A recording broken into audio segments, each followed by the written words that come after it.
minus 183 equals to 9. Notice the highest power is 2, right? The highest power is 2, that means it's a quadratic. So since it's a quadratic, I know in my mind that if it's a quadratic, I have one of these methods that I could use. So I'm choosing the square root method because for the square root method, if we have something where it's x squared equals to some number, then we can use the square root method. So notice the square root method only has an x squared and has a number. It does not have an x term, right? So does not have x term. It only has an x squared term. So here I see an x term and there's an x squared term, but there's no x term. So I'm thinking to myself, I wonder if I could use the square root method. I'm going to put it in this form.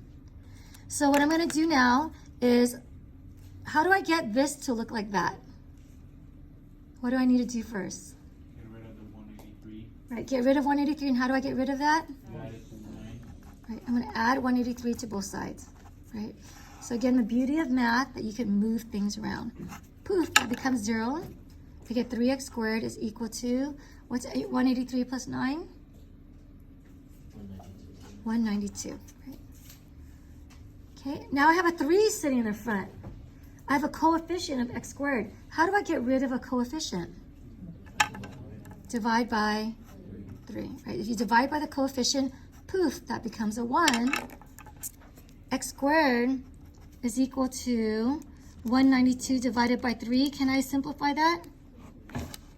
I sure can, right? So plug it into your calculator. 192 divided by 3 is 64. That's a nice answer. So now it is in the form of x squared equals to a number. So the square root method is kind of nice because guess what you're going to do next? Find the square root. So math is awesome because the names of the methods actually describe what you do, right? So here, after you do that, the second step that you do when you use a square root method is that you square both sides.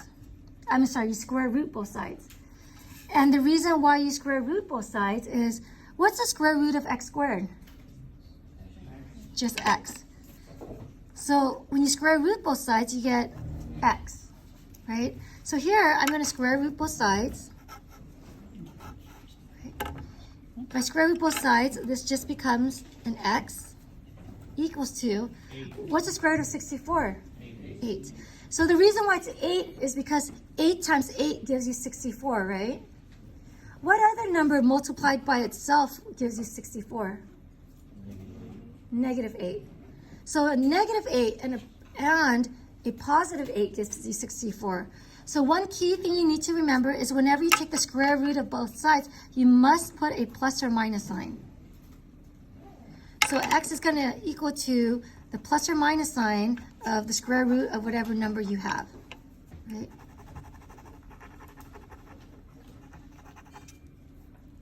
So here, when I take the square root of 64, it's not just 8, it is also plus or minus 8, right?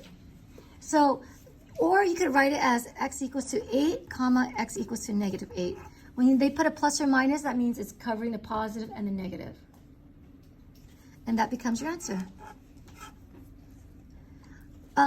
Real quick, what's the highest exponent of a quadratic? 2. So how many solutions should there be if the highest exponent is 2? 2 solutions.